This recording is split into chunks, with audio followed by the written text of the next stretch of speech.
Time makes more converts than reason. Welcome back. This is D Average, and I'm here to present my very surface level review of Common Sense, published in 1776 by Thomas Paine. The big takeaway from Common Sense is Thomas Paine's hatred for government, but he loves society. Most of his rhetoric is probably aimed at the English monarchy of the time.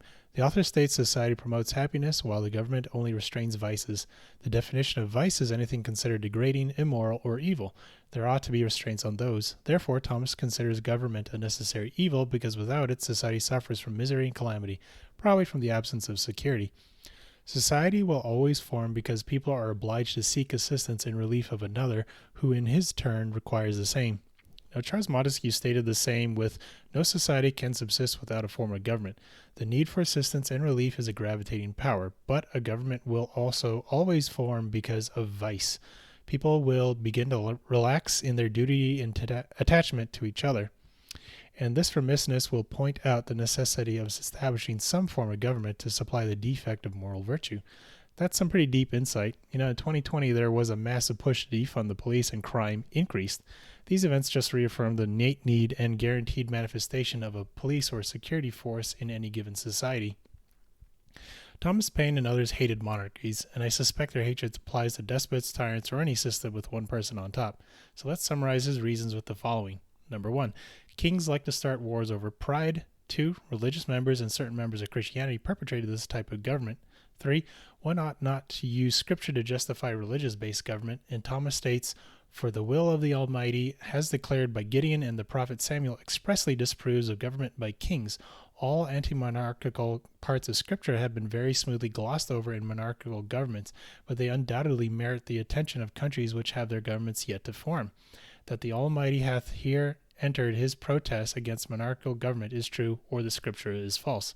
I don't have the exact passages in front of me, but that should give anyone some ammo to argue against favoritism of any one religion in any government. I could be wrong because I have not performed due diligence on this part.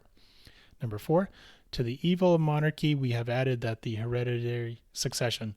No one by birth could have a right to set up his own family in perpetual preference to all others forever. So this practice where the absolute governing power can be passed down among family members ought to irk almost everyone's sense of fairness.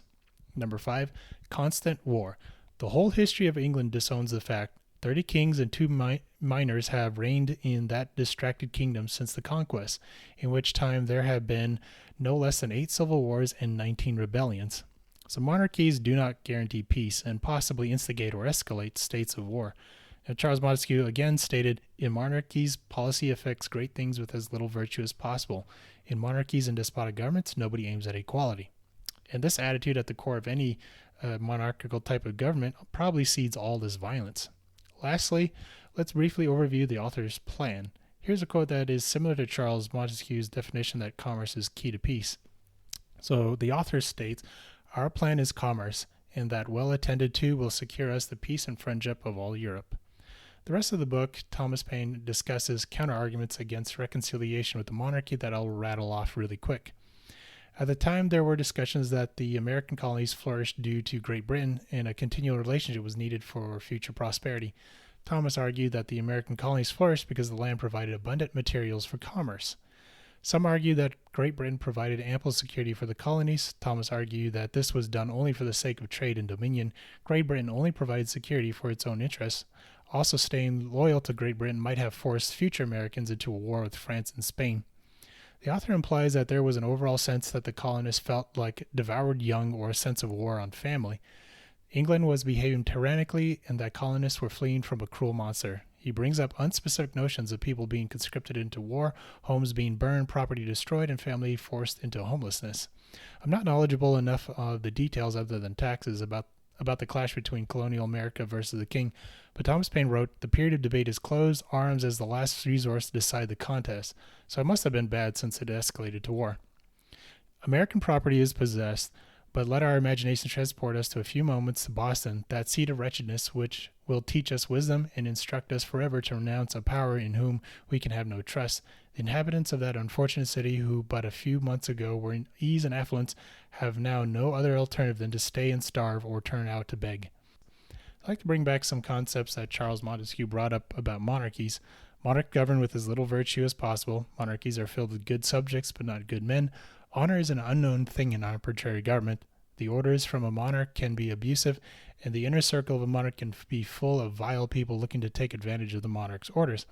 I believe these can apply to any system when there is one person on top, such as the tyrant or a despot, or even just the toxic boss. Thank you for listening. I'm D Average.